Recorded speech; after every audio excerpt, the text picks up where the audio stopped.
Chapter 1. Blood Moon over Crimson City.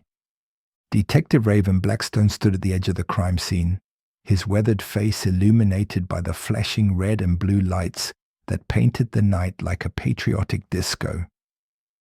He was 42 years old, with eyes that had seen too much, and a liver that had processed even more. The rain hammered down on Crimson City like bullets from heaven, which was ironic because there were actual bullets at this crime scene. "What do we have, Rodriguez?" Raven asked, his voice gravelly from years of cigarettes, whiskey, and shouting at perps. He didn't actually smoke anymore, but his voice hadn't gotten the memo. Detective Lisa Rodriguez looked up from her notepad, her rookie enthusiasm not yet crushed by the job. She'd been on the force for 3 years, which made her basically a rookie in Raven's book. Male victim, mid-30s. Theodore Ashwood, hedge fund manager. Someone really didn't like his portfolio performance. Raven crouched beside the body, his knees protesting with sounds like bubble wrap in a blender. Theodore Ashwood lay sprawled on the wet pavement of the financial district, his expensive suit now featuring additional ventilation, courtesy of 3 bullet holes. The rain had washed away most of the blood, leaving pink rivers flowing toward the storm drains. 3 shots, center mass, Raven observed, stating the obvious, because that's what detectives did in his experience. Professional work. This wasn't random. Rodriguez nodded eagerly, water dripping from her regulation ponytail. The security guard found him at 11:47 p.m. But get this, Ashwood's keycard shows he left the building at 6 p.m. So he came back, Raven mused, his detective brain working like a computer from 1995. The question is why? And who was he meeting? A new voice cut through the rain like a hot knife through rain. "I might be able to help with that." Raven turned to see a woman approaching, somehow managing to look elegant despite the downpour. She was tall, Asian, maybe 35, wearing a black coat that probably cost more than Raven's car. Her umbrella was the kind that actually kept you dry, unlike Raven's philosophical approach to weather protection. "And you are?" Raven asked, his hand instinctively moving toward his service weapon, though he wasn't sure why. Force of habit, probably, or lazy writing. "Monica Chen, Ashwood's business partner." She didn't extend her hand, which was smart given the weather, and the fact that Raven's hands were covered in crime scene. "Theodore called me at 9 p.m., said he needed to meet someone about the Meridian account. He sounded worried." "Worried how?" Rodriguez asked, trying to sound professional while rain ran down her neck.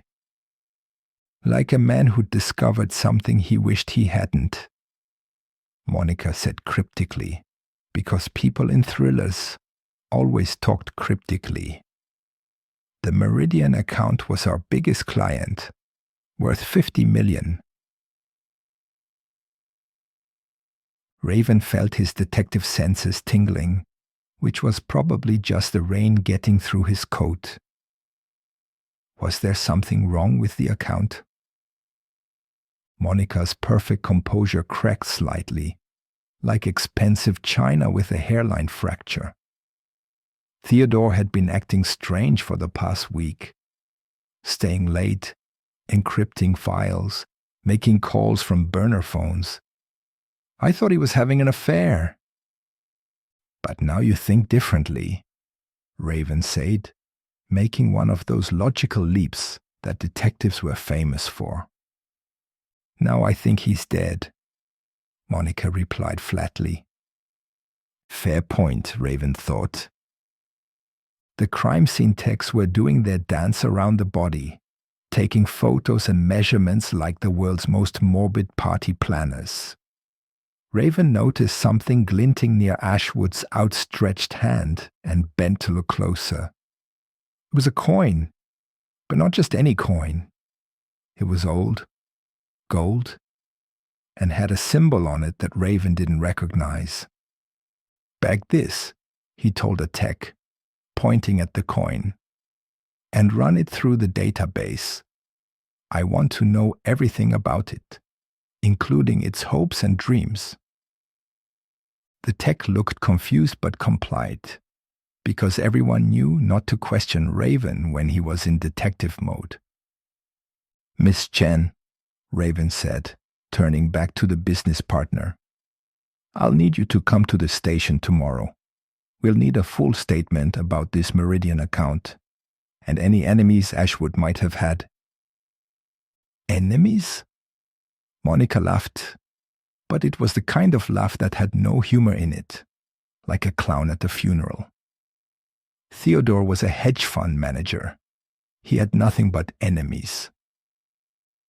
As she walked away, her expensive heels clicking on wet pavement, Rodriguez moved closer to Raven. "You thinking what I'm thinking?" "That I should have brought an umbrella?" Raven replied. "No, I mean about her. She's awfully calm for someone whose business partner just got murdered." Raven watched Monica disappear into a waiting town car that had materialized from nowhere, as expensive cars tended to do. In my experience, Rodriguez, there are two kinds of calm: the calm of innocence and the calm of someone who's been expecting this. Which one is she?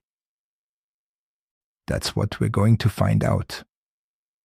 Raven pulled out his phone, which was miraculously still working despite the rain.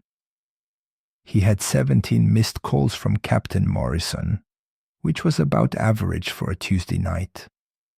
Or was it Wednesday already? Time lost meaning when you'd been a cop as long as Raven had. A uniformed officer approached them, looking like a drowned rat in a police costume. "Detective Blackstone. We found something in the victim's car."